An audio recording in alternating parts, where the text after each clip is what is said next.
We've told you before about the sleazy business deals that Vice President Joe Biden's son Hunter conducted while his father was in office. Well, tonight, in a very special Swamp Watch, we have some shocking new details.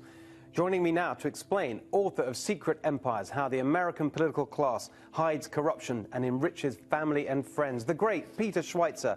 Hi, Peter, how are you doing? I'm great, Steve. Great to be on with you. Thanks for having me. So I'm just going to say, take it away. You have the information. Let's hear it. Well, the story really begins on June 28th when Devon Archer, business partner to Hunter Biden, is convicted in a New York court involving a bond scheme where they fraudulently sold $60 million worth of bonds connected to an Indian tribe. One of the bank accounts that was used in that fraud was a bank account that Hunter Biden drew a lot of money from and a lot of foreign entities put a lot of money into. So just to give you an idea, over a 14-month period from 2014 through early 2016, while Joe Biden is vice president of the United States, a Ukrainian company called Burisma, it's controlled by a very corrupt oligarch, sends $3 million into this account. A Chinese government entity called Bohai Harvest, which is run by the Bank of China, sends $650,000 into this account. Keep in mind, this is only one account. We believe there are others. There are other cash transfers as well, Steve. There's $1.2 million that comes from some LLC from a small boutique Swiss bank. We don't know who's behind the LLC. The bank itself has been charged in 6 countries for money laundering, so that makes it kind of sketchy. There's $142,000 going into this account from the son-in-law of the former prime minister of Kazakhstan. So large amounts of foreign money flowing in, and the number one recipient of the cash coming out is the vice president's son, Hunter Biden.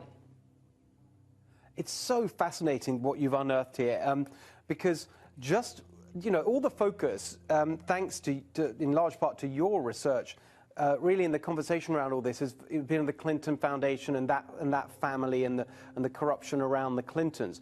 But it's looking like the Bidens are operating by the same playbook, which is getting the family into all this business, and especially at a time when China, as we're now realizing almost daily, is not some kind of benign partner, but America's #1 strategic rival. And yet they're doing business deals with the Chinese state. It's unbelievable while he's vice president.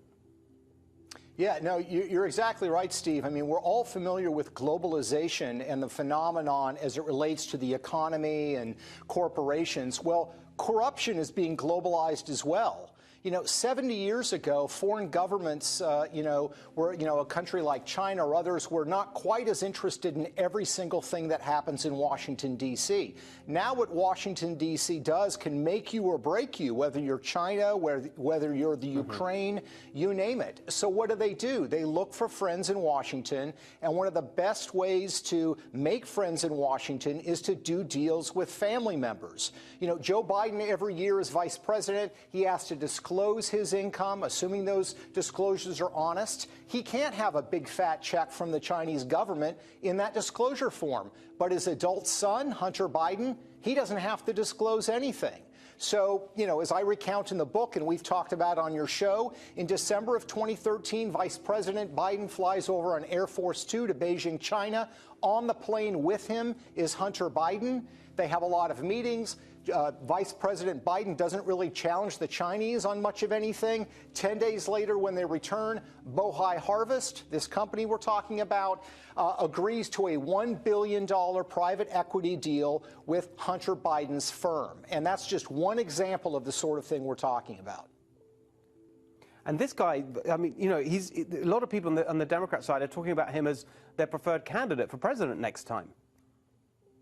Yeah, I mean, this is, I think, going to be a central issue, because if you look at the trajectory of Joe Biden as vice president, he was essentially U.S. point person on Chinese policy, and he was widely criticized for going very soft on them as it related to the South China Sea. That's at the same time his son is getting large checks from the Chinese government.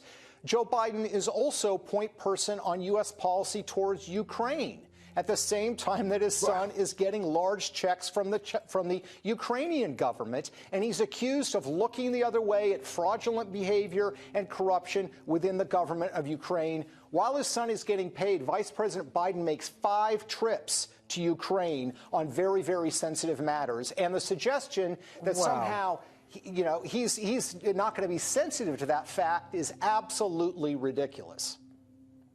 Honestly, Peter, your work is so important, and we so appreciate you coming on and sharing it with us, and all the work we're doing together for Swamp Watch. Really appreciate it. Good to see you. See you soon.